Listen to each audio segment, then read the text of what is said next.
Okay. We're on. Welcome, good evening. Welcome to the Hanover Selectboard meeting of, would you believe it or not, May 1st. Yay, 2023. And today was a typical May day, but maybe we'll, June will come, I guess. I don't know. Anyway, we're here tonight to have some fun and do good work for the town. It looks like the most exciting part of tonight might be public comment for a change. This is good.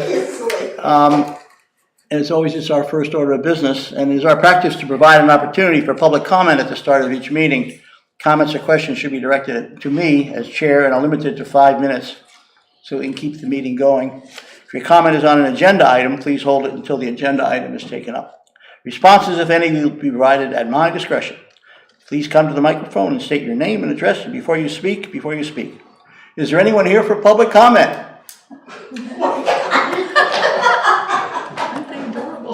Yes. All right, fight it out. Do paper tails and all, not rocks and papers. Good evening. Good evening. I'm Jane Masters. Hi, Jane. I live at 15 Willow Spring Circle, and I have 2 concerns just to bring forward to see if there's anything you guys can do or perhaps I can do to help. One is cell phone reception in this town, as you might all be aware, is horrible. Verizon does not respond to any queries, offers to construct cell phone towers on cars, anything. So I don't know what the town or the state can do to help us, but it's really ridiculous in this day and age in a college town like this that we don't have it. So if there's something you can do or I can do or we can do together, sign me up. Good. The next one, Verona. Say again? Verona. I live on Willow Spring Circle. When I first moved here 14 years ago, I checked maybe in 2016 and I was told it was budgeted to put a sidewalk in 2018, and that as things happen, it got deferred, and then the pandemic came. I understand that there's money budgeted, federal or state money, to put a sidewalk in on Verona and connect it to the Girl Hook Trail. I would love for that to happen before somebody runs over a child or a stroller or a bicycle. There's lots of traffic. I know the Bike and Pedestrian Committee has done studies in the past. They had a good idea of how many cars and pedestrians were there. Is there any movement on that? I would love to know. And again, I'm the board chair at Willow Spring Circle condominiums. I can get 28 people to write you letters if that would help, but those are my comments. Okay, let's just deal with ones one at a time. Alex, we were briefly talking about this before the meeting started. I didn't know there was cell phone service in Hanover. Yeah, right. Exactly. Yeah, you wouldn't know. It would be hard to find out. And so it is on the radar. It is something I know there's been conversations for years, both Verizon and AT&T, trying to figure out what to do. I think the town has a few potential roles. One is as a leasing space on public property for additional antenna, things of that nature, which is something I know since I've been here, we've had at least one company come out and go up our tower and check things out and see. I'm not sure. I think there might need to be some more major construction to support whatever they need, but that so far I don't think has landed with something new. I think the other thing that we can do is be an advocate to state and federal, and I think that your offer to get some people organized, I think if this is something on the list, not super short term, but if we can figure out, have some conversations with the phone companies, if they're open to discussing in more amicable detail, great. And if not, perhaps we can get people in the community who are paying customers to kind of come together a little bit. But it's not only a kind of convenience issue, but it's obviously a major safety issue. And just today I'm finishing editing our next Hanover Happenings episode, which I'll do a quick plug for the preview, which is our 911 dispatchers at the police department. And of course, part of the challenge that they face is people having an emergency and not being able to get through, or not having good enough cell coverage to take advantage of the E911 features that exist if you have even a modicum of good data coverage, which allows responders to see your location and all sorts of other stuff that really help. And there are areas in Hanover where you can't do that. And that is a safety I'm issue. aware. So, yeah, right, so, yeah, right, you know. Yeah. So I don't think there's a short-term fix, but it's definitely on radars here. But I'm not sure what the solution is, but I think it's something that I can provide some updates on as we try to figure out this summer. It is a big problem. Yeah, thank you. And Verona. What was the? Verona sidewalk, it's on the DPW's list of things to do this year, but they're down staffed by 60, they only have 60% of their staff. 5 people. So 60% of a sidewalk would be better than none. the money that we set aside to do that, it needs to be spent before the end of, I think it's FY25.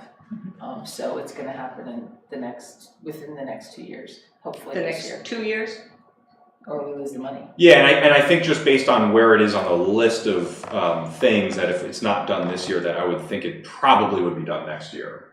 It's close. We're going over our sort of DPW work list for the summer, and it's and I asked our public works director to make an estimate about how far they think they're going to get. We have 5 vacancies in the highway division, and so. I misspoke. It has to be built by June 30th, 2027. So that's actually 4 years. Oh, good. So, but Thank you. Anything more I can do? on that, I mean, I think we're all advocating for it to happen, and the money's been allocated, and it's part of. We see that as an important link relative to the girl. Yeah, I mean, if you know anybody with a CDL, send them my way. Okay, thank you. Or who wants one. Thank you. Okay, not me. Thanks for coming in. Thank you. Is that who won the next rock, scissors, and Okay, this is just a paper? brief introduction. Kerry Callahan, 9 North Park Street. Wanted to introduce Mr. Chairman, members of the Select Board, Mr. Town Manager. I am pleased to introduce Mr. Emron Rasuli, who is seated behind. Please come forward. Come up to the seat. Yeah, come on, Emron. Emron and his extended family of 10 will be living in Norwich, spending a little time with us. But through a couple of agencies in Vermont, he went to Hanover High School today. He'll be attending starting tomorrow. So he's excited as part of Dresden. So we're excited to have him as part of our community. The other eight members of his family are arriving next week, and the final member the week after. But they were evacuated from Afghanistan during the fall of Kabul by Polish special forces. They've been in Warsaw, awaiting processing by various authorities that finally has come through after much delays. Emron is, I think, excited to be here. I tried to tell him this was perhaps not the most edifying meeting, but he was very anxious to understand how local government works. So he insisted upon coming tonight, and it's my pleasure to introduce him. Thank you. Welcome. Welcome. Thank you. So. Look forward to your family joining you. Thank you so much. Any comments you'd like to make? Sorry? Any comments you would like to make? If you want to do that in your own native tongue, you could do that. His English is, even in the last 2 days, his English is getting appreciated. All right. Give it a try. It's great that we have a board who can help the people and who can work and make the community better and better. It's just great. I'm just curious about how the things are going to work, and it was very nice to meeting you all guys. Thank you so much for having me. Well, welcome to Vermont and New Hampshire. We're And glad if you're you here. really want some entertainment, a week from tomorrow night is our town meeting where people come together and discuss past budgets and discuss, how many articles are there? 30? 20-some-5. A lot of questions are posed and we vote yay or nay. It's kind of entertaining. It's like from 7 to 11 in your day, so PM. take it, yes. I did say it, yes. Right. Good. Well, welcome. Thank you for coming tonight. Thank you, Carrie. Thank you. All right.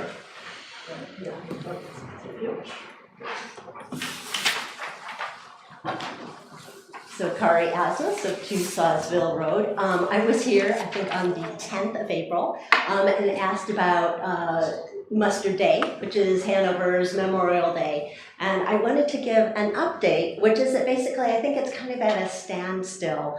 I have asked, the concerns that have been brought up are financial. And I've said that, you know, I would be happy to cover that. So please let me know what the amount is, but I've not been able to understand what the amount would be. And then there's the issue of staff time. And it was suggested that I should be in touch with staff, which I've tried. And staff sort of said, well, what is your role? And it's like, well, that's a good question, because as a private citizen, of course, I can't tell a staff member that they should do anything. And as a private citizen, I can't go around and make any commitments on behalf of the town. So it was really rather unclear. And I thought maybe part of the problem was that maybe we weren't clear on what we were really talking about. But this was a program from 2016, you know, and I'm looking at this and it's like, well, what are the dollar amounts? I mean, maybe there's an honorarium here someplace if we don't do the band.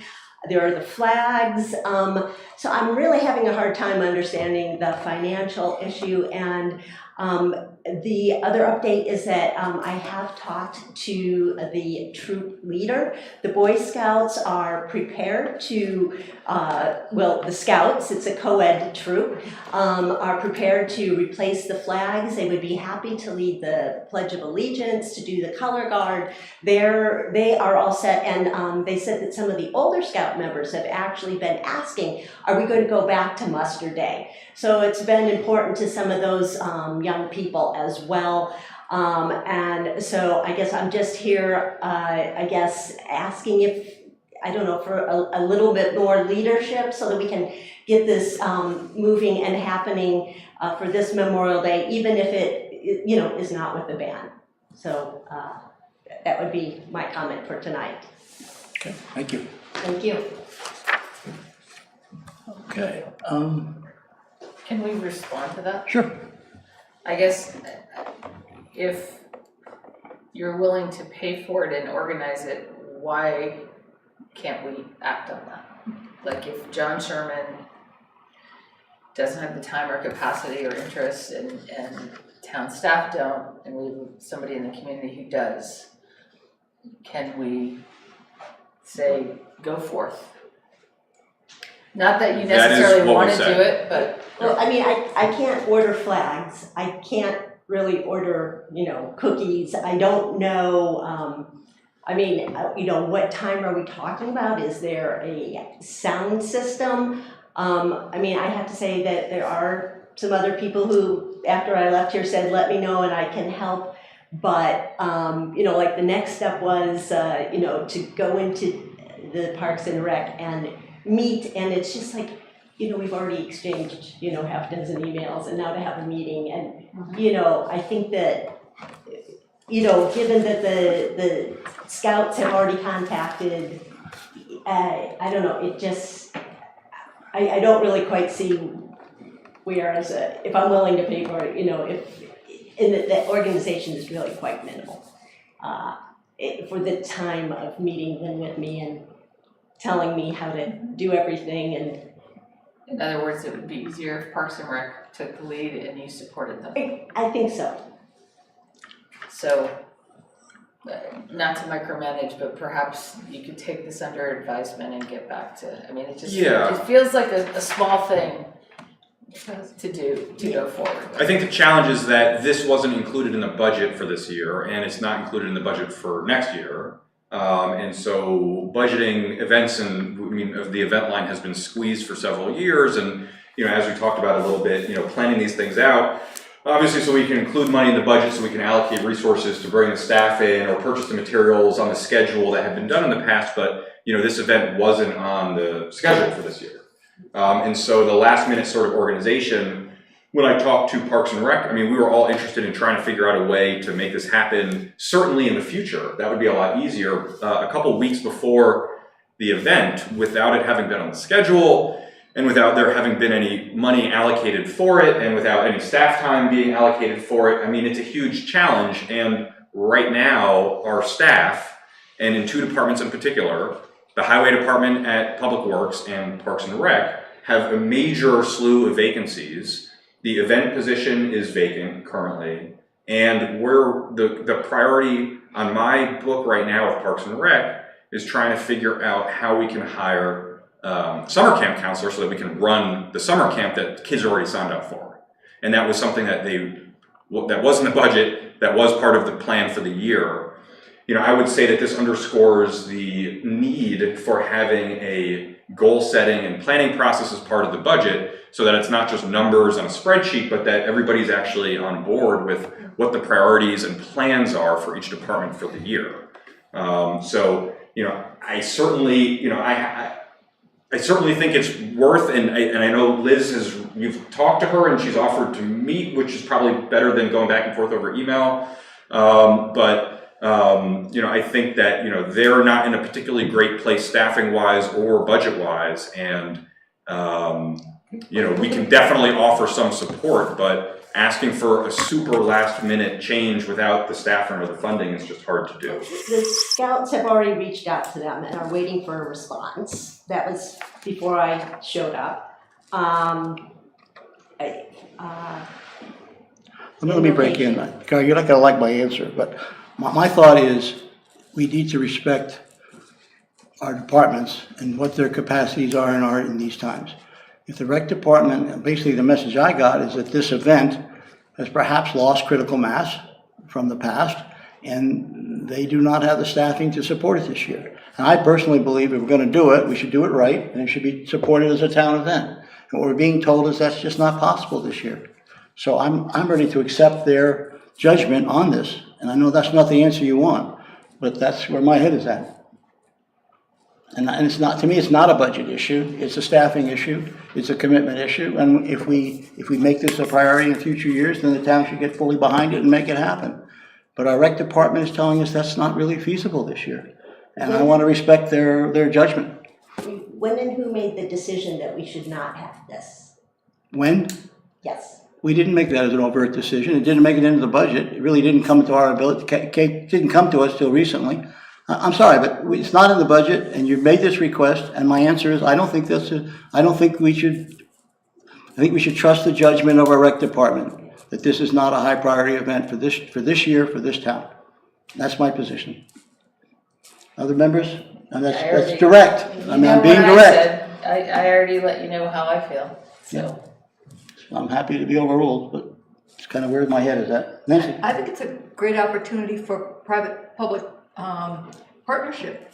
I mean, Kari generously said that she would donate the funds. That's a private citizen coming forth saying, here are the funds. I think as she says, somebody needs to help you order flags because you're not able to order flags as a private citizen. Last year, well, I could, but last year I know that the town supplied the flags, so in fiscal year 22. If the flags are already sitting there, and I've kind of asked, then do we need to buy them again? Who do I buy them from? The town has bought them in the past. But couldn't all those details, I mean, if you met with Liz, which was the follow-up from the last meeting, which we did put in motion, couldn't we sort of run down the list of things and just kind of figure out if it's possible or not? Well, it was almost like for all the time that we've gone through emails and that now we're talking about meeting, that I think when you look what a simple program it is, that it probably could be accomplished more efficiently. And I have to say, I did come last June, by the way. I'm sure you did. And said this. Isn't this a face-to-face kind of thing, Kari? If you went tomorrow morning at 9 o'clock and knocked on Liz's door and they said Tuesday morning was a possibility for both of them. And the idea that they're both going to sit down, so the three of us are going to sit down and talk instead of there being a couple of calls that need to be made.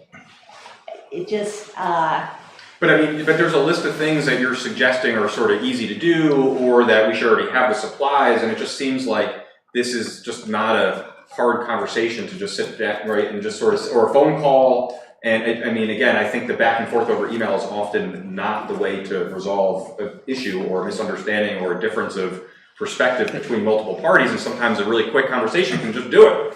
And it seemed like that was a good sort of next step there. Our 5 minutes are up. For public comment. I already sat down once. Thank you, Kari. So, Bill, you have a want to weigh in on this one, or? No, well, I don't think it's a budget issue. I think we could find a few $100s. It's the tasks. And I find anytime you run one of these things, it's more complex than we wish it was. So if it's just get the flags, if the Boy Scouts are going to be there, Scouts are going to be there, but then this long list of all these other players, I guess they're not going to happen. So it's going to be a very short modified program with the intent of recognition. That's all it is. Yes. So I think it's solvable, and for a couple $100, the town should be able to find it. But I don't know all the gory details of, but getting some flags between now and the end of the month, if we don't have them, I don't know why that's a big deal. And I don't know what you're talking about on flags. Are we talking about 10, 20 little ones, big ones? I have no idea, but that's a detail that's probably been covered in prior years. It's the same old, whatever it is. Just get it done. So, but that's my reaction. So, The board? so do you have a meeting tomorrow morning? I did not confirm that I was available. Board, I think we either decide, that we direct, I guess is the right word, Public Works to make this happen, or we don't. So The direction I gave so far was to talk with Kari and any other residents who might be interested and try to offer as much support as possible, understanding that they are under, like right at this exact moment is a super critical time for them. And understanding that, is there any support that we can provide now? And then going forward, let's talk about doing more. Well, I think, that was where I left off with them. And I would just suggest for next year, regardless if it's in the budget or not, we should be able to pull it off. And start planning further ahead of time. Yeah, that's all. But for less than 30 days or whatever it is, I think you need to meet in the room and tick off all the issues and see what the problems are. And see if you can resolve them. If you can't, you can't, but that's all. But I'd leave it up to the staff to figure it out. Yeah, I mean, it's staff. Staff knows how we feel. If you can make it happen, you can make it happen. If you can't, something. And if it happens, it's a modified program. okay. Dartmouth might step up. I mean, they support their veterans and through ROTC. So Again, someone has to talk to someone Exactly. there that someone has to talk to. It's all time. You got to commit and do it in the next couple of days, or it's not going to happen. Okay, thank you. Is that clear direction? As clear as we can be. So, Okay. Next order of business is a review of the request for reallocation of supplemental highway and supplemental bridge aid funds. Peter's not here tonight? correct. Okay. I can, although it's a little wordy, but it should be straightforward. I've gone through it, and I think we need to start at the end, Okay. which is what is it that you need from, not all the history of all the moving pieces, but what do you need from us So tonight? basically, there's two different pieces, there's two different pots of money. One is the $219,000 and one is the $60,000, and those come together, and then there are three different projects in priority order to apply those funds to. And so the first priority project is, where are we? So this is the Rudsboro 3-mile road bridge replacement, and then if there's leftover money, that goes to the LED streetlight conversion, and if there's leftover money from that, then that goes to the cross-country path Okay, between. so I move that we allocate $219,869.96 to supplemental bridge aid, of supplemental bridge aid accepted on February 27th, 23, and reallocate up to $60,130.04 of the supplemental highway funding accepted on September 12th, 2022 to the replacement of the bridge near the intersection of Rudsboro and 3-mile roads, with any remaining unexpected balance of highway aid not used to complete the LED streetlight replacement and bridge at Rudsboro and 3-mile roads reallocated to the cross-country path between Verona Street and Reservoir Road. I think that's the motion you need. So second. So second.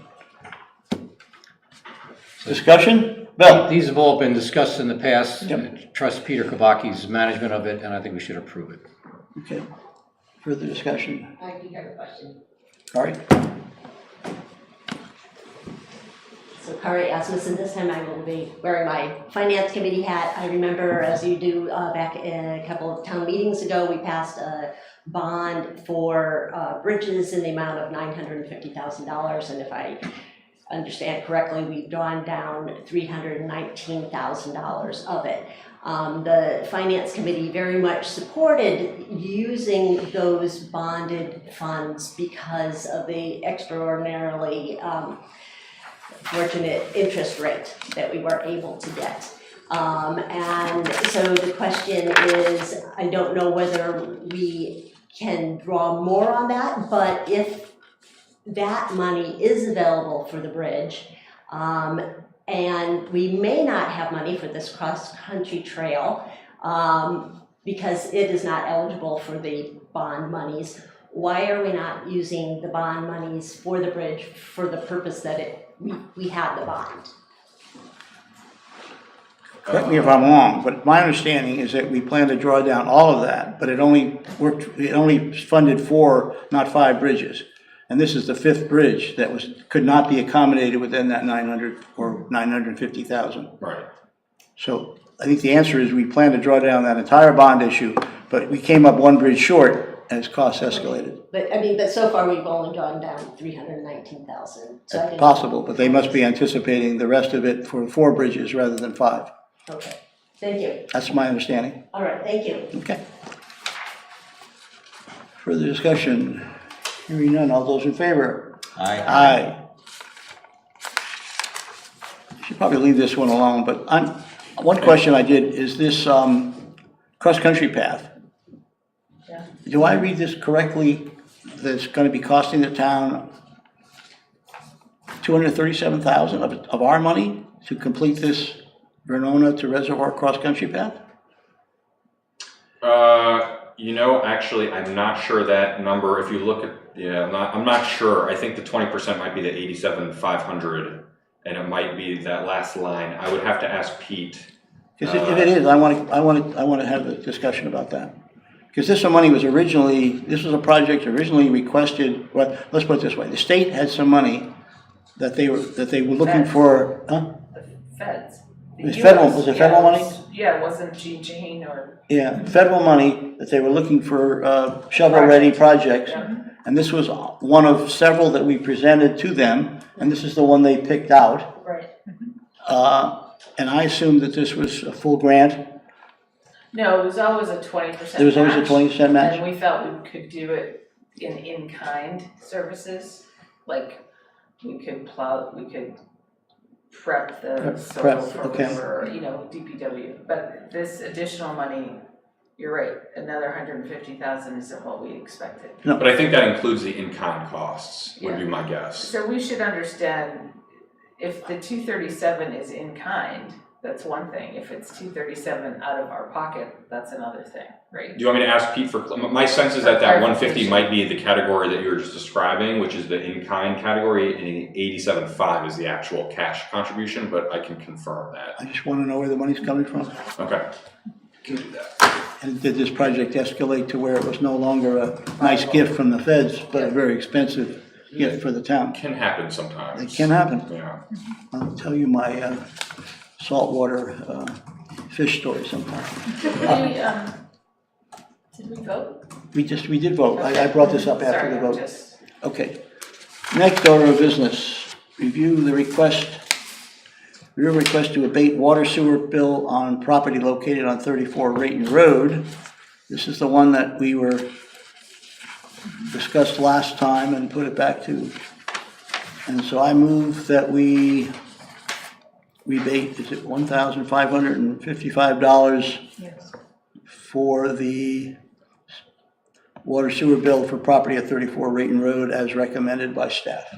I'll second that. And may we read the rest of it, because I think it's important that the homeowner access the customer portal to self-monitor flows. Yep, this is a situation, we're not sure what happened, but last winter, a lot of water went through, when people were away, when they came back, they had a huge water bill.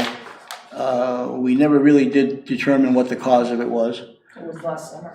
But we're bailing them out this time, but we're asking them to put in safeguards so we don't have to do this again. And I can check that staff is recommending this, because that was one of the questions last time, is it was presented a little, and homeowners have already signed up for that portal.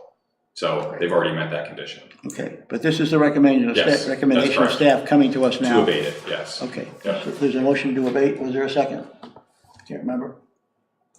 Did anyone second? Yes, I seconded it. Nancy seconded. Further discussion? Yes, and the comments from staff also said that if we find that this happens again, we will not entertain. That's an great. Potential. Thank you. Yes. Okay. Next order of business. Clear to the homeowner. Any further discussion on that? Did we vote? I think, Huh? no, we did not vote. Oh, any further discussion?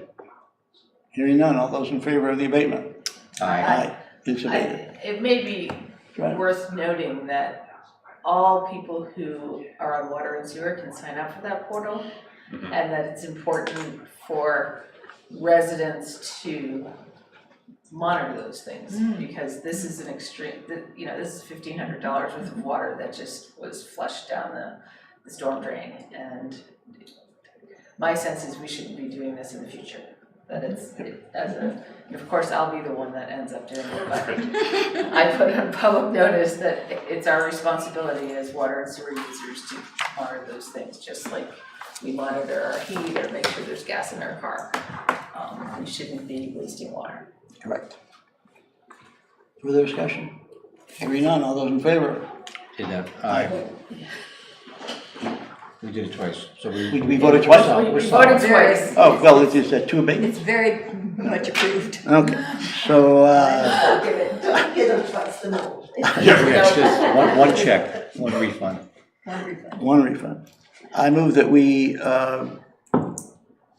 accept the elderly exemption for 17 Etna Road as presented by staff and recommended by staff. I'll second that motion. Discussion? Hearing none, all those in favor? Aye.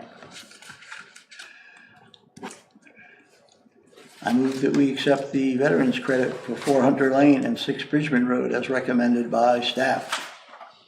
I'll second that. Discussion? Hearing none, all those in favor? Aye. I move that we accept the current use application for 71 Stevens Road as recommended by staff. That was- I'll Sorry, second that, just catching up here. 17 acres. Discussion? Just clarify, what is current use? Thank you. Current use All application. right, I got to the page, sorry. Further discussion? Hearing none, all those in favor? Aye. Aye. Okay, just as a reminder, we've got to find a way, these used to be dealt with administratively. Yeah, unfortunately, as we go through some of these, there's more and more stuff that our attorney is advising has to come to the select board. So something I have not gotten ready to bring up, but I'll do it just because now we're talking about it, is that we may consider asking you all if you want to do a consent agenda on future agendas where we put some of these business items as one item and as one motion. So there would be certain things that get voted on separately. And I might put the reallocation of bridge funds in that, but the veterans credits, these things that you would delegate to staff, but there's not an ability to, we're finding in some of these cases. There's a few more that are gonna pop up, unfortunately, which is not my preference either. Now, but- the consent agenda would, And then we can organize it into Much one more motion. You can pull things out if you want to. They're all on the agenda. Anyone in the public can see them, but it just makes it go a little quicker. I would recommend that strongly. Okay, so if Does that work for you? we can, I can, Gotta we'll find try out. that next time and probably tweak the formatting a little. Okay. We need to set the polling hours. So I move we set the polling hours for town meeting May 9th, 2023, between 7 and 7 for the meeting, and then the business meeting from 7 till whatever, I'll second till it that. ends. just, I think it's worth mentioning to the public that the entrance will be different. Yeah. You go through the back of the gym, you park behind the high school. It worked well for the school board. It's just a change, and sometimes change is hard, but it works. So just as the forewarn the public. Yeah. They had good signage. I assume we'll use the same signage for. Coming right up, May 9th, that's, Is that also for the evening session? Yeah, you'll, everything, you come in the back, one door. Okay. I think the request was made to try to keep masses out of the entryway there. Right, the hallway there in Yeah, front. the Central school, Hall, yeah. that's the whole purpose, is to keep Yeah, during the that, day. those open, During the those, day, but at night, we're still going in on the, Oh. what side would that be? That South side? At the back, I call it the back- back door. the back door. Directly faces the parking lot, Yeah, right? Yeah. That's just a football field, yeah. because that's a set, well, I'm That- assuming, you should verify that, but just because everything's set up for people to come in that way to check them in. It's definitely for the day, I would assume for the night as well, because the whole idea is Because- just sectioning off this activity from the rest of the Yeah. school. Because what happens at 6:45, some people are coming in for the 7 a.m. to 7 p.m. vote, and then others are coming in for the night vote, so if they come in opposite doors, you have chaos, be my suggestion. But, so you better confirm. I think it's gonna all be through that Yeah. entrance, yeah, yeah, I'm sure it will be. yeah. Do we have clarity from the high school that what was the customary parking lot in front of that soccer field is actually in use, because we're gonna have a lot of poll workers looking for parking places, but we don't want them parking in the back of the school where they used to park. I'm not sure where the poll workers are gonna park, but I can ask our clerk and just make sure. I'm sure they are, but I can just double check and make sure that they're, I think there will be a parking issue, Yeah.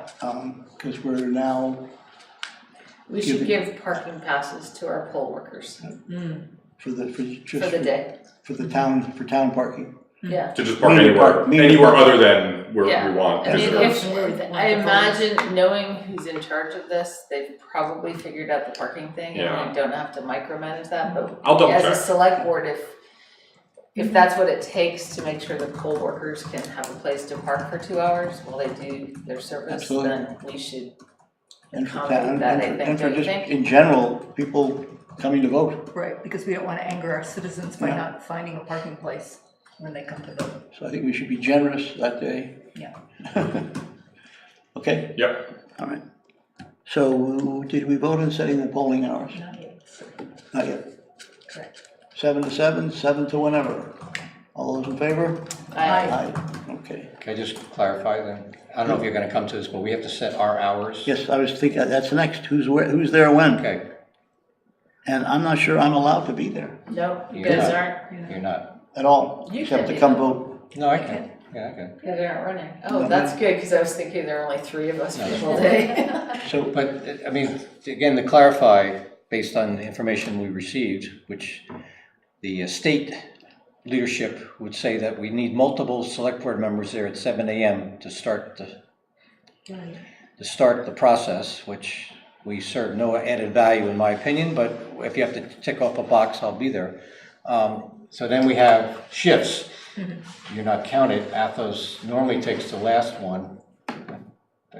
So it's assuming he's available. Nancy, you always like to take, I like the 7 First to one. 10, yeah, so. if it's possible. do it, Bill, work on it. Basic math here, so we're dividing by 4, 12, that's 3-hour shifts. Yeah. So 7 to 10? Yes, sir. If it's amenable with everybody else. Well, just Joanna, what would you prefer, the next one or the afternoon one? I guess the afternoon one. Good, because I prefer the other one, but I was trying to be nice. So I'll take 10 to 1. You'll take 1 to 4. And Athos would be 4 to 7. Okay. And who can be there? At We night, need a we'll lead quorum. at night. We need a quorum there at You 7. need, so just, I mean, and there might be someone who may wanna touch base with the moderator. The direction I got from him was entire select board and opening quorum throughout the day. quorum, we've never had a quorum during the day. I know. We're not gonna We're have a not quorum. gonna have We're not gonna have a quorum. We're gonna have one be able to have a person, and quorum, we're gonna be able to get a quorum if we need one. Everybody will be on call. So, but you need a quorum to start off the meeting. Yes, I've got entire board to start off, but Oh, that's, Who I can think be you there get a at 7? quorum. I think, you're not gonna Am get, I allowed to be, I can't be there at 7. I can't even be there at 7. I'm not allowed to be there. I'm not allowed to be there. and Athos won't be able to make it, I can tell you that, just because he's probably. in the I can airport. be there at 7. Yeah, I can be there at 7 So a.m. we'll have a quorum. Nancy? And you got a Nancy's gonna, quorum. so you'll have a quorum. And then at the end of the night, And at the end of the night, we have to sign, For We'll town all be meeting. there. We'll all be there for town Stay as long meeting. as we want. and then we have to sign whenever the paperwork's completed. That evening. Okay. Thank you. All right, so to confirm, we have 7 a.m. to 10 a.m. Nancy, 10 a.m. to 1 p.m. Bill, 1 p.m. to 4 p.m. Joanna, and 4 p.m. to 7 p.m. Athos. And you got 3 people, you have a quorum to open up? Yeah, And we'll all be Joanna, there, we'll all be Nancy, and there to I, close down. and we'll be there to close down, so that's not a problem. Okay. Good, thank you. Next order of business, appointment of ballot clerks. We received a list, a wonderful list of ballot clerks that we have to appoint. Is that the right word? So I move the appointment of the ballot clerks recommended to us in our package. Second? I didn't add them all up, but there's a good number, Yeah. 20 plus.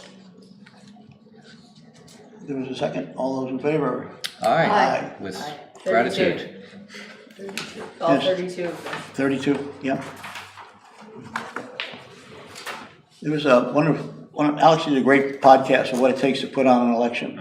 And I learned a lot by listening to it. I thought I knew a bit, but I didn't know all of that. And it's just amazing, the team effort and the number of people that get involved, and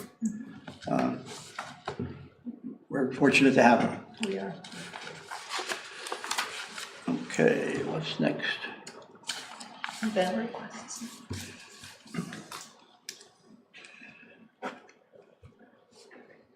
Banner requests. We have 2 banner requests. I move that we accept the banner requests from the Montshire Museum of Science and the Walk to End Alzheimer's.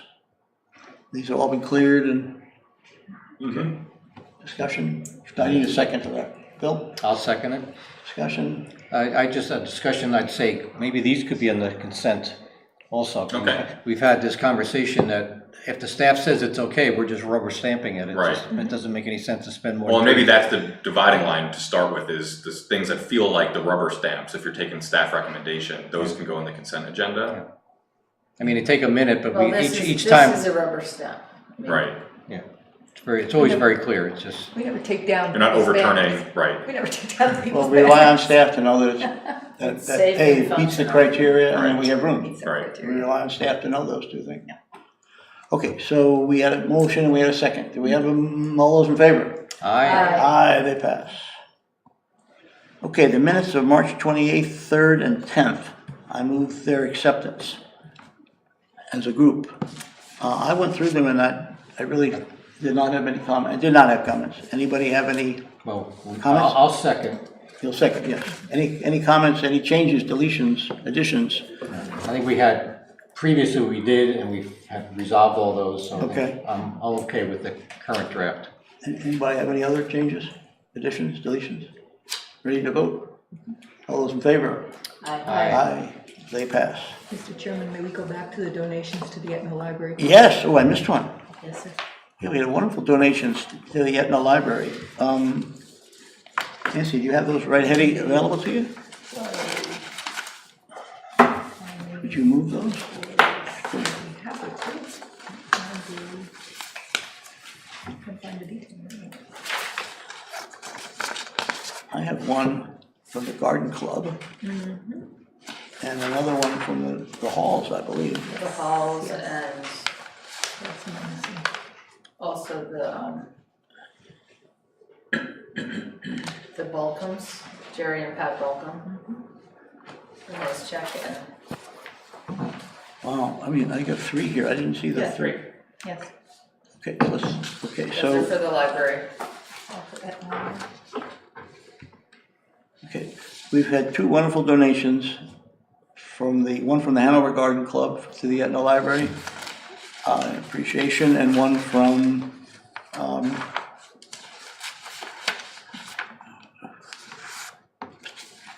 From Barbara Jerry Tom. and Pat Balcomb to, Tom and Barbara Hall were to for the Etna Library. Yes. and so, And so was the one from the Hanover Garden Club.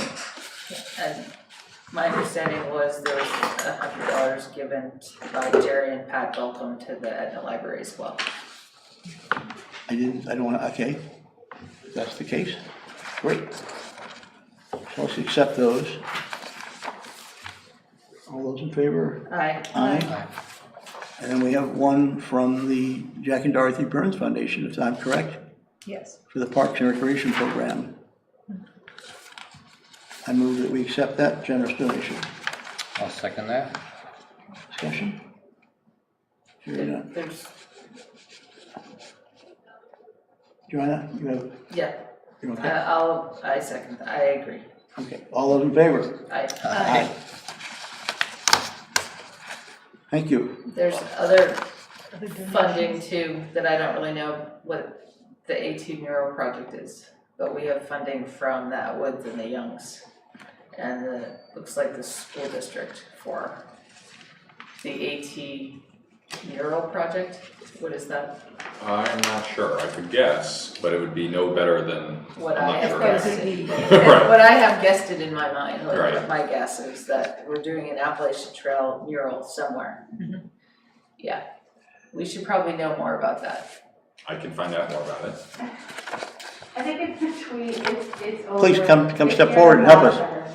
What? Please come forward and introduce yourself and help us. I don't know that much about it, but Bill Young's been working on it, and the way I understand the part that he's working on is between,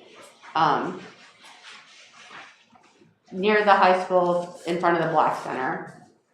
Cause the AT crosses there, and that's where people get confused and walk. They walk to where the sidewalk ends along Lebanon Street. It's where it ends, Okay. yeah. Where they should go across the community center sidewalk.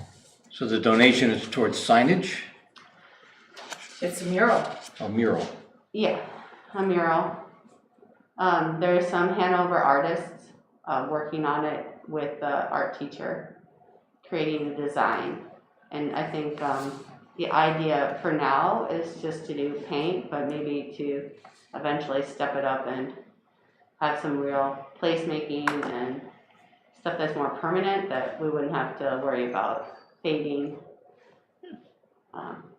But I mean, the good thing is on a sidewalk, it's not being like hopefully driven over by cars, so it tends to last longer than like paint on our roads.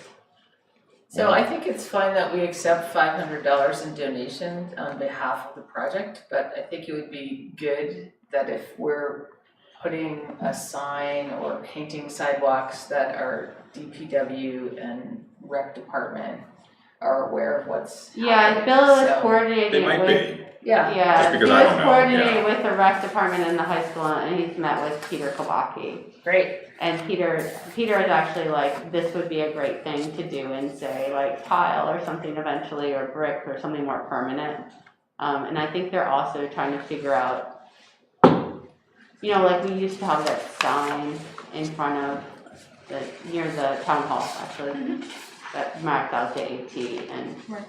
now we don't. Like, where could we put a cool sign? Maybe, I think the dream is a boulder, like engraved with, you know, something cool and big and solid and that will last.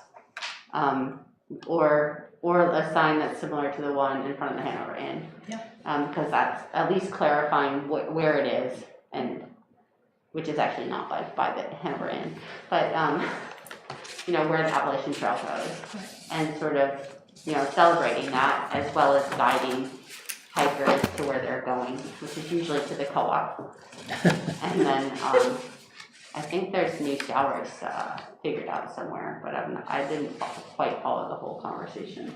Well, there are showers at the rec department building, so. Yeah, and they're getting like loaner clothes, so the hikers don't have to hang out in their towels while they wash all their clothes.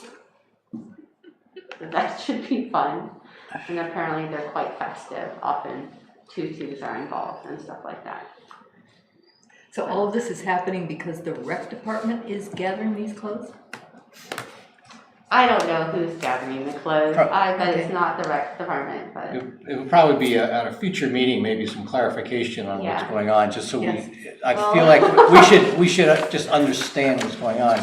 What's going through my mind is whatever donation is going for something on the sidewalk, Right. which is Well, very nice, Yeah, but as the sand hits and the cleaners, you know, the scrubber goes by to plow the snow and all, I just would like them to understand, I don't think their mural's gonna last very long. So, Yeah, I think so they if do they understand that, then that's Yeah. fine, everyone else agrees, but it's not gonna, something more permanent probably makes sense. Yeah. That's all. that was Peter Kovaci's feedback too. I think the thought is it's gonna last a lot longer than the chalk that gets put down. So like right now, they draw it out. Right. And every time it rains, you have to redo it. So, but the hikers come every day, even in the rain. So, yeah. Okay, Baby steps. thank you. Thanks, Jim. Okay, so I apologize for not being on top of this one.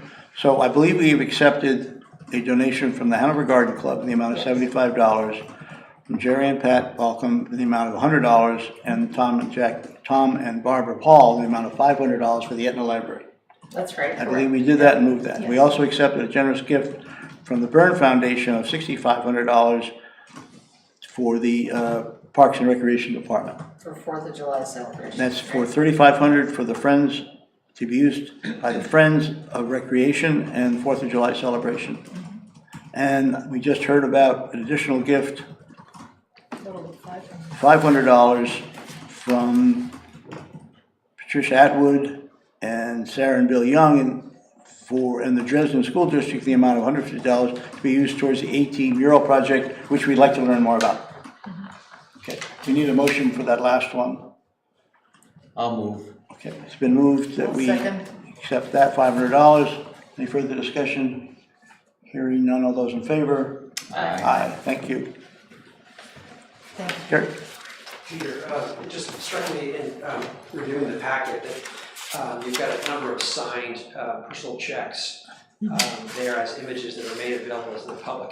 And even if the account number is not visible, which I think in some cases maybe it's been blocked out, but I still think that that represents potential security risk. I know that the school board a number of years ago did not make those available to the public. It could be available to select board members perhaps, but it might be worth considering just to safeguard. Yeah, we've been back and That's a forth, good but you're idea. absolutely right. Yeah. We've accepted donations, but not named the donor. No, he's just saying don't photocopy the check. I can Don't see- photocopy the I can check. see account- I can see account numbers. You know, I think that's basic, let's not do this again. Yeah, I mean, we can put it in the packet for the select board, but not the packet that goes out to the public, that would be. Yeah. Which is what we started doing this meeting with the elderly exemptions. Right, Which is, that's. but let me get straight. With the elderly exemptions, we just named the address, not the people. Right, Here, we want to acknowledge the people that are giving Right. the gifts, so, but not their bank accounts, right? but not their bank accounts, right? Yes, because we can clearly see it, so thank you, Gary. Thank you. That's not good. Okay, That's not. okay. I think we have Alex, your administrative report. Okay, I got a couple of updates here. Let's see, so we already kind of covered some town meeting related updates. I'll also say, spent a little bit of time over the last couple of weeks, especially our clerk's office and some of our other election officials getting ready with the new vote tabulators that will be in use. So they are pretty snazzy. I mean, pretty similar to exactly what we're doing, but with screens. And so this is one of 4 towns that are participating in this beta test with the Secretary of State's office. The Secretary of State's office and the vendor will be on site for the whole day for the election on town meeting to make sure everything works. And there are a bunch of improvements in these machines that are most likely going to be, either optioned or required at some point in the future, I would imagine, to replace our slightly aging ones. And these are these scan the same way. So everything is basically exactly the same for the voter, except that when you put it into the machine, there's going to be a screen that says, thank you for voting. So that's really the only difference for the voter. And we have the same physical copies and now digital copies. However, the way that it's being beta tested is basically not all the features are turned on. It's basically being used identically to the way that the tabulators are used currently. the way this state has set this up is that there's these 4 different vendors in 4 towns testing these, and if these work out well, then I believe the state will select 2 of those to be the ones that towns could then just, you know, have the ability to purchase in future years. So a big thank you to our clerk's office, clerk, deputy clerk, all of our election officials, because we've been up here a lot, testing, running ballots through, folding ballots, making weird markings on them, just making sure everything works the right way. And so it's just a lot of attention, a lot of time being spent to make sure all the elections continue to work smoothly in Hanover. Also want to make sure to thank a few of the staff who have spent just a tremendous amount of time preparing for town meeting, not only in the clerk's office, but especially my assistant Carrie, who has put just an enormous amount of time into town meeting and town report and the town warrant. And so she just did a really great job organizing. And for a lot of us, myself, Carrie, the tax collector, our town clerk, we're all doing this in Hanover actually for the first time. So there's a lot of new folks working on a lot of pieces, and a lot of people have stepped up and just done a really good job. So I just wanted to make sure to thank the staff for that tonight. Moving on a bit, select board duties on election day, we already talked about. All right, so I've got a memo that I wrote about this e-scooter ordinance and some traffic safety issues. I will run through it, but not read it, but do a little more than the bullet points in the agenda. The whole thing should be in the packet. Basically, as I've sort of gotten my head above water in the last 2 weeks after budget, and a handful of other issues that have come up over the last couple months, starting to try to get up to speed on some of the things that have been a little bit delayed on my end. And so one of these is putting a few different pieces together, a few different threads of what I think is a similar conversation. So the first is, and there's 5 different pieces to this. One is the process by which we receive complaints about traffic related issues. The second is how we sort of make sure we're integrating between departments, especially on doing forward-looking policy. The third is how we review the standards that we have in place. The fourth is specific issues in the downtown and with e-scooters. And then the fifth is issues around state-owned roads. And so this is just a sort of like me getting organized and updating the board. These are not really any final, I think there's a bunch of next steps identified in this document. And one of those next steps is to meet with the bike walk committee and get some feedback before you all are here in June. And we still have a bunch of staff conversations to have, but I felt like I've been a little delayed in updating you all on some of these pieces. So that's the point of this memo. So first, this is not anything particularly revelationary. We've talked about it in the select board a little bit, which is getting complaints in. You know, about 20 years ago, there was a traffic safety kind of policy created that is relatively detailed, but was never put in place from a procedure standpoint. And so, you know, the staff that were involved in that, or the departments that are involved in that, so myself, Public Works, Planning, and Police, have met and talked about how we want to kind of put this back together, getting all the old documents together, scanning things, getting everything in one place, just making sure we know what we have in place already. And then we'll have a new process for taking those complaints in, which again, I know we've talked about here a little bit before. The next is sort of the proactive policy planning piece, which is just trying to identify the different places where people talk about different policies that relate to traffic safety. And so there's, for example, we have several ongoing groups that talk about this on a regular basis. This is town staff, of course, and this working group that we've put back together. The Bike Walk Advisory Committee, of course, the Select Board as a stakeholder. And then we had sort of 2 new opportunities that we're kind of thinking about that would be places where different stakeholders in the community could come together to talk about these things on a regular basis. Which is the sort of goal setting and strategic planning that we've talked about beginning as part of the budget process, and also what is, I'll talk about in a moment, which is an every 2-year review of the standards that we have in place. Can I just point out that we have a planning board that is responsible for doing a master plan that addresses roads in it. So I think that they should be cited. They are an official board. Our advisory boards are just that. The planning boards actually have review power, and they review site plans, develop subdivision regulations, and the master plan. And so they should definitely be part of our governing legislative body review. Yeah, you're right. I mean, so I just added that bullet point. They should definitely be in there. And I've been questioned from the planning board standpoint, and this, maybe some of this will change a little bit with the capital improvement plan committee that will be starting next year. But I guess I'm a little unclear process-wise from the planning board's perspective. Is there a way, are they able to engage in informal conversations about these topics too, not just through like formal application review? Yeah, I mean, that's what the master plan's all about, is Right. actually planning our roads and how we use our land and how the roads or our infrastructure interacts. I mean, they're the entity in the town that's supposed to do the planning for the community with advisory groups feeding into the master plan. And how are they So- connected to like bike walks? So Bike Walk is just an advisory group Right. that was created, and they're supposed to advise the public works. They're the go-to, they meet, they discuss policy, they discuss issues, and bring recommendations to the planning board or the select board. So the planning board is statutorily, they're in the regs, they're the ones that are supposed to be doing the planning for the town, in a town of this size. And so they need to be right up there with the select board. In fact, the select board doesn't really have that authority. It's the planning board that has the authority. The select board appoint planning board members to do the planning. The other entity that I think should be in here in terms of stakeholders is our school district, because they run a bus system and they have, 800 kids going to school, either walking, biking, by cars, and transit. So in terms of stakeholders, I think they're as important as Dartmouth.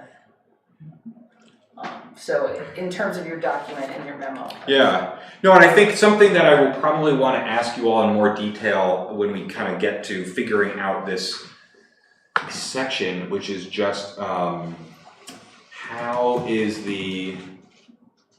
I guess I'm not totally clear on how all these different entities connect on a regular basis. So when it comes to even sustainability, they're a committee, but Who they? the sustainability, Oh, okay. Hanover Sustainability, they're an organization that we put up, the select board created to work on sustainability.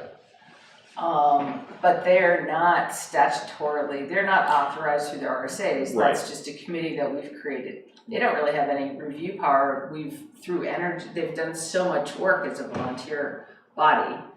They've solicited, they've done recycling, they've done this amazing energy work, which there has been some statutory things happen as a result of the community power work. But if you look at the RSAs, the select board have a certain amount of authority. The planning board is the entity that does the planning for the community, does the capital improvements plan, creates the land use regulations, site plan review, zoning and subdivision regulations. So they develop the regulations to make sure that our master plan is implemented. And what's great about the planning board is that in Hanover, we've got, Sustainable Hanover, we've got the Bike Walk Committee, we've got the Conservation Committee, all of these guys feed into the planning board. It doesn't mean that you can't have a safety advisory committee that feeds into it. Public Works controls the roads, but the planning board makes recommendations or regulates how land is used with the ZBA and how that affects our roads and safety. Right? Yes, but he's asking a slightly different question, Yeah. which is a good question, which is how do all these different entities coordinate their efforts, right? Right. Yeah, so I think we can, Well, I think we should, we can make a chart, but I would love that. And so the planning staff supports the planning board, and DPW does to a certain extent. But the planning board is a volunteer entity. It doesn't have a huge amount of time, so it's fine to, stand up the capital improvements planning committee. It's fine to have the advisory committee for biking and walking to feed information to the planning board. But the master plan is like the Bible for the town. But the sort of ongoing, I think the chart would be, and in fact, it's something that would be fun as an exercise would be to ask a bunch of people to make that chart and compare our answers. Yeah. Because my guess is that, I think there's a lot of informal connection points, and that we're lucky that we have staff like Rob Hausman's a good example where he is connecting a bunch of dots because he knows that those dots need to be connected. And so he's at a lot of these different meetings, for example, but we don't have any SOP written anywhere, and there's not a regular expectation from an advisory committee that there's going to be, you're reviewing these things and we want feedback on just trying to figure out what the connection points are, what the sort of workflows are.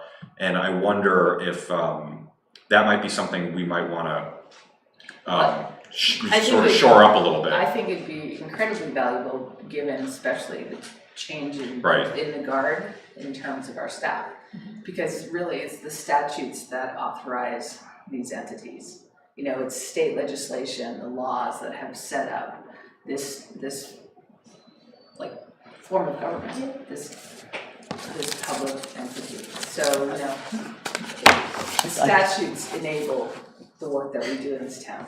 And the other thing that happens, Alex, because of the strength of personality of somebody like a Rob Hausman, so much of this is informal. Right. And we don't have groups of people saying, well, every 2 months you're going to report to me thus, thus, and thus.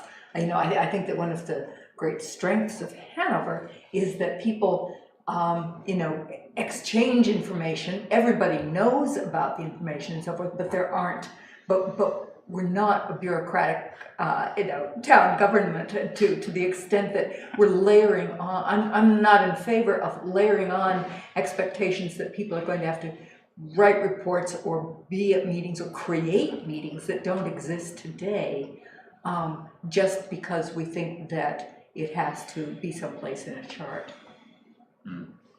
But, we have talked about the value of having, and over time, having the bike walk committee come in. Yes. We've invited them here to speak on, extending the sidewalk out on Lebanon Street. They've come in to talk about various other things. The 2011-2012 master plan, bike plan, was presented to the select board and the planning board and adopted therein. That's what the newest plan that the bike walk committee did was to feed into to our new master plan.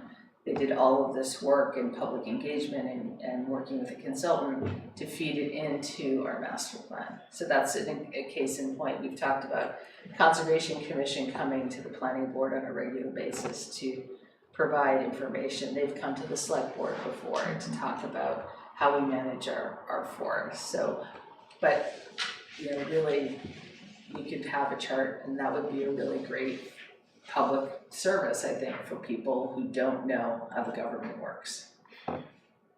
Okay, so I think the chart is in our future.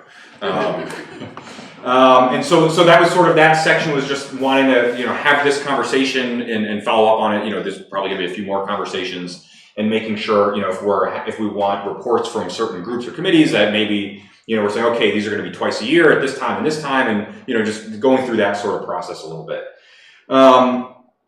The review of standards, I think this is an important one, which is basically all the local, state, and federal rules that tell us what we can and can't do. Obviously, if we're looking at proactive policy making or taking a complaint about an issue in, that we need to understand, okay, if we want to raise or lower the speed limit or put a crosswalk or not put a crosswalk, that there's some policy that we're saying, does this meet these criteria? And that those criteria have been developed through a rigorous process, and they've included feedback from stakeholders, and they've included best practices, and it's not just sort of an ad hoc decision. And I think the tricky part with these sorts of things is sometimes standards need to be updated, but they can't be updated every time they don't work for us, because then they're not standards anymore. And so I think something we don't have in place, unless I'm totally missing it and the staff aren't aware of it, is having a regular scheduled multi-stakeholder review of the standards. And so that every, I picked 2 years, in this idea that every 2 years, we're spending a couple months, we're getting the right people together, we're looking at what did work, what didn't work over the last couple years. We're basically saying, okay, here's a policy that we created 5 years ago, but this last year we keep running up against it. Is this really serving our best interest anymore? And if not, let's talk about changing it. And then we change it, and then that's the policy for the next 2 years. And same for state and federal policies that we can't change, but if we disagree with them, we could advocate for those changes. And all of this is meant to just try to put more of a schedule to it to make sure that, we're not sort of just approaching things as they happen, which I just think is really hard from a policy perspective. And so we don't really have that standards review in place currently. And I think it's important to make sure we are, drawing a line in the sand and saying, here's when we want to look at the standards that are in place. Here's who we want to be involved to make sure provide the feedback, guidance, and ideas about changing them or not changing them. And then we kind of move forward under those assumptions for the next 2 years. And I think there's a lot that's changing in this world, which is a good thing. But we need to, it just feels like we're not, internally fully organized about how we approach and respond to all those sorts of things. So a good example of that might be the next piece, which is that there's an e-scooter regulation ordinance that the police department has been working on that has now come out to additional town staff, and we're giving some feedback on that. I think the next step is sharing that either with the select board or with the Bike Walk Advisory Committee. Don't get the sense that the planning board weighs in on, even though so that's part of like making sure we just clearly delineate who's kind of doing what and when and why. But reviewing an ordinance that would attempt to regulate e-scooters basically the same way that we do bikes. The problem is that they're not allowed to be on the sidewalks. And so then you move into the street, but our streets are not very safe either, especially for scooters, not really for bikes as well. But certainly for scooters that don't have the same visibility as a bike might have, that asking people to ride that down Main Street is tough. And so basically, but we can't do nothing because we have had serious injuries, and we get many complaints about bikes and e-scooters or regular scooters on the sidewalks. And we've had serious injuries and one death from that in the past.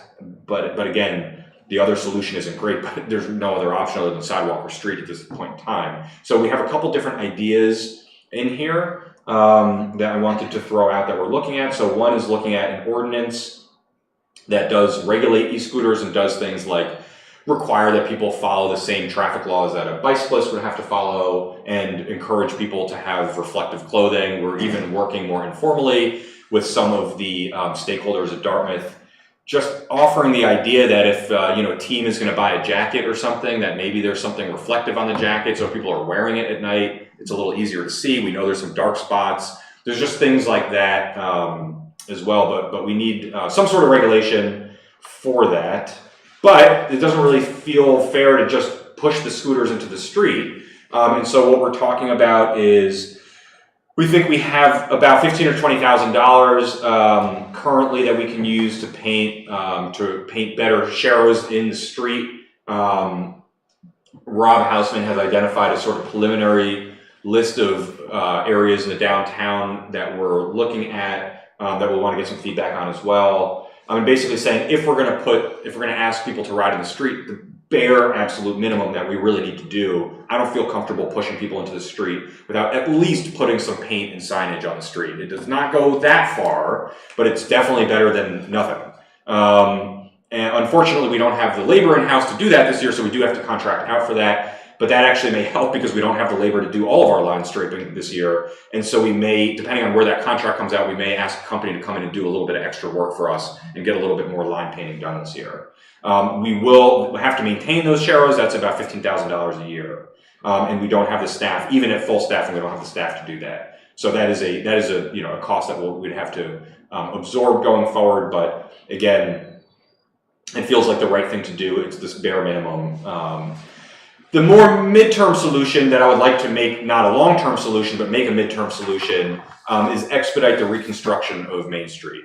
And in fact, actually, I met with our Congresswoman this morning talking about some of the funding avenues that there might be available for projects like that. But this is something that would be really challenging to self-fund through our existing capital program. It would take years and years of saving. I don't know how many exactly, I would think maybe 5 to 7 years of making contributions into our capital reserves to be able to spend a couple $1 million to actually redo enough of the Main Street to make a big difference, right? Doing one block doesn't make a big difference if you have to go out and then go back onto the sidewalk or street right after that block. And so doing a big chunk at one time is really important. And so what we're sort of throwing out there is, this has been discussed since 2019. There were some ideas circulated. I cut a few out into the memo, and I can circulate that study that was done. There is a section on the website that has a video and some pictures and a memo from 2019 when this was talked about. And this basically is widening sidewalks, creating a protected lane, and probably converting most of the angled spaces into parallel spaces. So this something that again has been talked about for more than 4 years. And what we're sort of saying is, let's plan on next year. We're recommending for discussion or to you all, but from the staff standpoint, let's put the money in and let's do it. Let's just do the whole project. We have to redo the sidewalks anyway. Carl, you brought that up a couple meetings ago in the budget conversations, that you really hope we don't end up doing it with asphalt, which doesn't look great and is not that durable. And so we have to do the sidewalks anyway. If we're going to be doing concrete work on sidewalks, when I talked to Pete about it, the idea is, well, let's just do the whole thing. Let's do sidewalks, let's do curbs, let's do the lane, let's redo the street, let's do one big project. It's going to be super disruptive no matter what we do to businesses, to traffic, and so it might be easier to just do it in one shot rather than stretch it out over a long period of time. And that is the best solution. Other than us all having non-personal vehicles, which I don't know how many years we may be away from that, but in between now and then, if that's a thing that happens here, at least creating protected lanes where people can use bikes, scooters, roller skates, unicycles, anything else. Would make a lot of sense. And so we do have that sort of short and medium term. And again, the medium term is sort of proposed as a medium term, not a long term. And let's, get it done as soon as we can. There's going to be, a multi-million-dollar cost associated with that. But again, we save a little bit of money if we do it at the time that we have to do the sidewalks anyway. So that's the fourth piece. The fifth piece is the conversation around state roads, which I understand I am coming in, many years after these conversations have happened, and I'm sure I'm doing that in some of these other areas. So I'm trying to do my best to learn the histories, of course, but I know a lot of these conversations have been had for years, and I know this is one of them. There are a section, although my memo says 5 sections, and then I have 6 bullet points, so that's not right. But there are 6 sections of road that are owned by the state. Several of those are probably not that relevant to these kind of conversations. For example, Lime Road up on the north end of town. But most of these are sections that would, if there was local control, would have a huge impact on the future of how those roads look. There's an enormous cost associated with that we should, what we're sort of proposing is that we really study this and kind of make some, at least put the data out, and whether it's a select board or town meeting or planning, I'm not really sure who the right stakeholders are, but from a staff standpoint, at least do the work, get the numbers as close as we can get to what the estimates are, engage stakeholders, talk about the pros and cons, because this could be a really long-term benefit to the community, especially if we did this with Lebanon and we had our urban compact zones meet each other at the Hanover-Lebanon line. I mean, we could have local control, in theory, over a whole bunch of roads that we don't have local control over right now. In my conversations with the NHDOT, which were pretty vague, but were about this, I mean, they would love to have someone else take care of this. Of course, Pete Kalbaki and his, the level of analysis he's already done is, whoa, there's a lot of questions we have to ask, a lot of bridges, a lot of culverts. These roads are not paved to the standards that we pave roads to. So we would really need some investment from the state and probably some cost sharing, but that might be enough. I mean, even splitting the cost maybe is something that the state, and then they don't have to send the plows out there. There's a lot of potential benefits. And, from the staff standpoint, I think these are conversations for stakeholders in the community to have. What is the pro and con here? I don't know the answer. We can put the numbers together. I can't make the decision on behalf of the community about what's right or wrong, but rather do the work so that people can be informed about making that decision. And so that is something that we have a little bit of money in the budget, in next year's budget, to do this, to do some of this analysis. And I would, unless folks don't want us to, I will sort of, move forward with the expectation that we're going to put that together at some point and come back to select board most likely, and or anybody else, and think about what the pros and cons of that are, how things could be financed, etc. So those were the different threads. I just felt like there were these few different pieces over the last couple months that I've been a little delayed and disorganized on. I wanted to get them all in one place, give you all an update, talk about some next steps. I've met and talked to staff about it, reached out to talk to Bike Walk as well. Select board, if there's anybody else I should loop in, happy to, as we try to just figure out what to do here. As I've discussed, my only concern is creating expectations. About the state roads? Yeah, particularly the state roads. I mean, we've been around this a few times and the numbers were staggering. So even asking the question might create expectations that we later won't meet. That's my only concern about it. This information is valuable, so. Okay.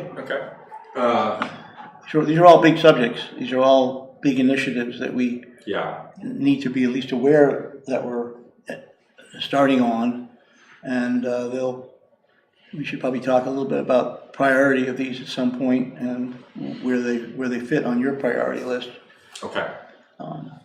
And some initial feedback at some point, but not tonight. Yeah, and I think from my perspective, all of these things, there's like definitely a theme, I think, to all of these, which is just, I don't want, I'm trying to, as best as possible, look at ways that we can organize and systematize some of these decisions so that we basically, if we want to address something, to kind of address it or not address it and then kind of move on and not have, to me, some of the traffic stuff where it's at right now, it feels like it's semi-resolved, but not fully resolved, but not resolved. There's been some work in some areas that's been really beneficial and valuable, but not the whole, and just trying to put those pieces together and say, is this something we want to, have the full conversation about?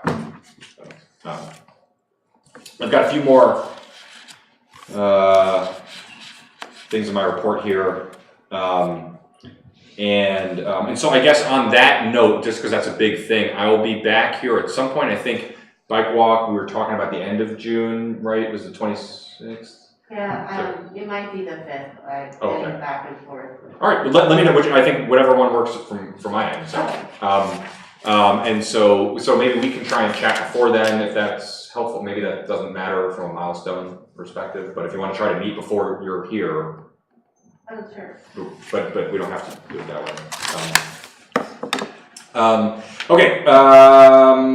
Okay, so a couple HR updates. Okay, so talk about priorities. This is a huge one. This is like top 2 or 3 on my list and our HR director's list for the next 6 months. This is an enormous undertaking of time and energy, not on us, but also for all of our staff. So this is kind of phase 2 of the salary study that we started last year. We have now, as of this week, we have begun the project. We had our first department meetings today, and we are having, I'm facilitating the Parks and Rec one tomorrow. We're having our town hall one on Wednesday. So we are off to the races this week. We have the project broken into 6 different sections. There's 6 different teams. And so they're by building. We have town hall as one. There's a lot of smaller departments in town hall, and that's town hall not including parking. Then police, including parking, is another team. Fire is another one. Parks and Rec is another one. Public Works, which includes water and wastewater, is another one. And then HOW and Etna is another one. And we are calling them teams because there is a point system that we have that we will be tracking staff participation and offering some rewards at the end for different teams and staff who cross certain thresholds of participating with surveys and meetings. Over the next 6 months, we've broken down, or 7 months really, we've broken down into 6 or 7 different subjects. The first is how departments set their goals and understand their needs, which includes looking at tables of organizations and job descriptions. The next is how we advertise and recruit for positions. The next is onboarding. The next is retention and advancement.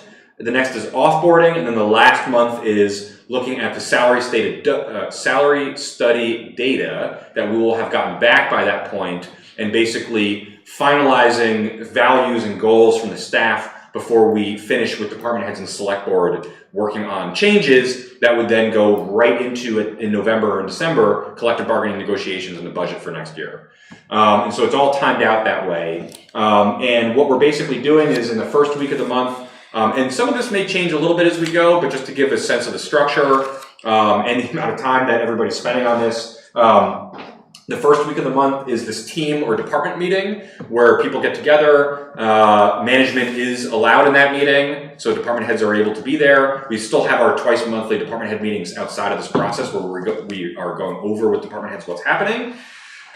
Departments meet and we talk about whatever the topic is, and we ask questions and we send stuff people ahead of time, and then there's surveys ahead of time and surveys afterwards. And it's about an hour-and-a-half meeting at different times of day. We cannot get all staff in every meeting, but we're trying the best as possible to get between shifts at the police department or do a night one or an early one. We're trying as best as possible to get as many people looped in. But then over the next 2 weeks, mostly HR will be following up with employees one-on-one, having conversations, following up on the department meetings. And so those are also opportunities for staff who are not able to make it to a meeting to have a one-on-one conversation where they can share the same feedback that was discussed during the department meeting. Then at the end of the month, one representative from each department comes to a steering committee meeting where management is not there, so there are no department heads there, other than myself and the HR director. We are facilitating, me and Katie are facilitating all of these meetings. So one of us facilitates each department meeting, and then both of us facilitate the sort of steering committee meeting, and that allows each department to provide feedback, which we're then collecting into notes, which will then inform the policy recommendations going forward. It is a really involved process, but I've talked about it with a lot of folks and a lot of town managers, and although I think there are some out there who say, you're opening yourself up to a lot of feedback, and we say, yeah, we are, and that's sort of the goal. And I've gotten notes from staff already who appreciate that we are involving them to this degree in this process. So I think this is going to build a lot of really cool camaraderie within departments and also between departments, getting staff to see that the needs of the fire department and the library and public works are all different. And we want to try and get people talking to each other and learning from each other through this process as well. As that all happens, there's going to be a few interruptions to hours in some of the buildings. So like, for example, our meeting on Wednesday in Town Hall, there is no way we can do this without closing Town Hall. So we're closing Town Hall between 12 and 1. That's going to happen, I think, a couple times throughout this at various points where there's just no way to really not do that without having, without making a staff person not be able to participate, which doesn't really seem fair. I also included a small chart of the onboards and offboards for the last 4 years and the projection for this year, which is less than last year, but also more than the previous years based on our year-to-date numbers. So we have there's a lot of movement happening, in our organization staff-wise. A lot of things are changing, and some of these, part of what I think you're seeing from me in coming here and asking to organize through some systems is that as people are leaving who had all of that knowledge in their heads, it's not always written down, and as new people come in, we're kind of recreating the wheel a little bit, and we want to write some of this stuff down and make sure we're a little more set up. We were lucky for decades to not have a ton of turnover, but that's not the case right now, and it's probably not going to be the case for, I don't know what the future holds exactly, but it's certainly not going to be the case in the short term. So that's a big part of this. A sub-point to that is the DPW summer work schedule, which I won't read through, but if folks want it, it's in the agenda packet, it's on our website. This is the work that Public Works is planning to do for the summer. This is road work, sidewalk work, regrading, bridge work, things of that nature. Pete, as per usual, did a great job putting together all the numbers here and kind of adding everything up. And basically we put a red line, which is how far we think we're likely to get this year. We have 5 openings in our highway division in Public Works, which is more than it has been in many, many, many, many years. I'm not sure we've ever had that many openings actually since Pete's been here. And so there are a couple projects that are important projects, but probably won't get done this year. We are working with Public Works and Parks and Rec, the two that have these major persistent vacancies, in trying to figure out how to get people into those positions without raising compensation, when it throws off the entire study. So we're kind of just at a tough moment in that regard. So I won't go any more into that, but if people have any questions about it, I can answer them, or I can certainly ask Pete to come back and talk a little bit more about it. A couple other quick updates. We have one final thing that wasn't done on our website, which is that some of our older minutes and agendas didn't get moved over. A couple of years got missed somehow, so they are moving those over. That is the last piece, and then the website will be ready to go. There's going to be a few small changes that we're going to make. So any day now, I will email everybody and let you know that we've got a new town website. Maybe this week. I included a little picture. I spoke at this ICMA conference in Burlington a couple weeks ago, which, oh man, that was on those 80-degree days, which was just, I could not believe, obviously it was just amazing to be in that warm weather and be around colleagues and get to talk about all the stuff that we're working on. And so, I was presenting a session on public engagement and podcasts and using technology to try to communicate information, and we broke up into groups, and people there's very interesting ideas different towns were doing, and it was just I love those opportunities of like getting together and, see what different people do. And there's another town that has a podcast that was interesting, some had a radio show. I mean, it's just interesting, the different mediums.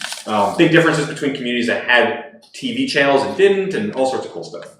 And it was just a good chance to see some of our neighbors as well, and work on. Actually, there's one or two ideas that came up that we are now working on, like with Lebanon.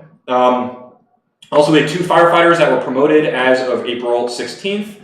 And so that is John Emerson and Blair Weathers. John Emerson promoted from lieutenant to captain, Blair Weathers from firefighter to lieutenant. So congratulations to both of them for that.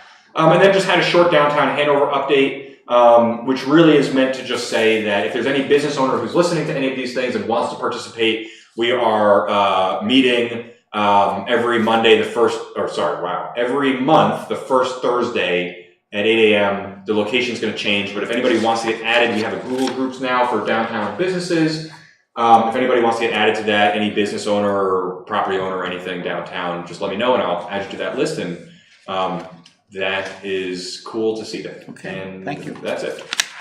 Wow. Covered a lot of territory there. Yeah. There's an awful lot to be discussed there, one at a time. Any questions of the actual report? Okay, thank you. Sure. Selectboard reports. Right. Actually, perhaps if it's okay with the board, I would defer to the Hanover bike chair, because I was unable to attend the meeting this afternoon. Or I can just highlight and say, there was a great bike rodeo yesterday at the elementary school. Please, come on, help yourself. Can you Help us. Yeah, we had a bike rodeo that just helped kids learn how to ride bikes. A bunch of kids came, had a bunch of fun, navigated cones, practiced braking, practiced turning. There were a lot of volunteers out from the race school as well, which was great. And the firefighters came and the police came by. So it was kind of like a nice community event. So while the Dartmouth students were chopping logs and riding around in circles, we also had our own little town rodeo going on too. So that was a lot of fun. We had the Tri-Shaw, which is a really kind of cool thing we borrowed from Lebanon, which is it's an electric bike where you pedal and there's sort of 2 seats in front. It's like a Surrey. You know, if you've ever ridden a Surrey on a boardwalk. And we invited seniors to come take some rides, and some canceled at the last moment because of the cold weather. But the ones who did make it out really enjoyed it, so we're hoping to do that again. And Lebanon said we could borrow it again, so we're looking for ways to tie it into some other events we have coming up. We were talking to the e-bike lending library committee about possibly having that too, depending on where we're hosting our events. trying to go out into the community for the e-bike lending library, which will be coming up in late June. But before that, we have coming up, it's Bike Month, so happy Bike Month, everyone. And so our bike rodeo was well-timed right before Bike Month, because Walk and Bike to School Day is coming up on Wednesday, so that's important. See a bunch of kids walking and biking, wave and congratulate them for walking and biking to school. And then on May 19th is what's known in the Upper Valley as Curb Your Car Day, and nationally is known as Bike to Work Day. And so we'll be celebrating that as well, and working with the police, who have said they will help us track some speed data, as well as provide us with some signs, and DPW, who's gonna give us those tall cone delineators, the tall cones. We're going to mark the bike lane that comes into town on Lebanon. And there's a bike lane there, but the paint kind of wears away as you go around turns. And that's where people feel, come to us and say they feel a bit unsafe. So we're gonna provide a delineated bike lane as a demonstration project on that day. And Dartmouth Bikes is going to help spread the word on that. And DPW is loaning us their giant signs to flash some sort of message that we're still crafting to also promote that. And then hopefully we'll use the town listserv. But that should be a fun day, and hopefully people who are not comfortable riding will maybe take that opportunity sometime on that day to see if it's better or if it's not with those delineators. So that's Great. That's what's going on. Thanks, Jenny. Yeah. That's it. So your, excuse me, your planning board is meeting in this room at 7:30 tomorrow. We're going to have a couple of minor subdivision votes, which you're quite accustomed to, but I want to alert the citizenry that this is going to be the final, tomorrow's going to be the final review for the owners at 14 West Wheelock for submitting an application for a major site plan review. We've done so a couple of other months, but people should know that this is the final review. Okay. I have nothing to report. Bill? Nothing to report. Okay, other business. I want to recognize Bill Garrity tonight. This is his last meeting. He's been extremely quiet in his last meeting. And He's dancing in his he's just in his dancing in his head, right? So what are you going to do with all your Monday nights, Bill? I'll have to find out what's going on, but Hey, we stream the meetings. that's right. That's it. I can watch, but Well, Bill has been mine, and I think a little bit I've been his wingman for the last, how many years, Bill? 11 and a half. 11 and a half years. So we'll be celebrating a bit at the town meeting, but I just didn't want this meeting to go by without recognizing 11 and a half years of great service. Okay. I appreciate it. Thank you. Any other business, board? There's been a request for a non-public session to discuss items pursuant to RSA 91A, 3A, C, E, and L. Bill Garrity, yes? Peter Christie, yes. Nancy Carter, yes? Joanna Rayton, yes. We are in non-public session. Thank you all. Thank you. If a person has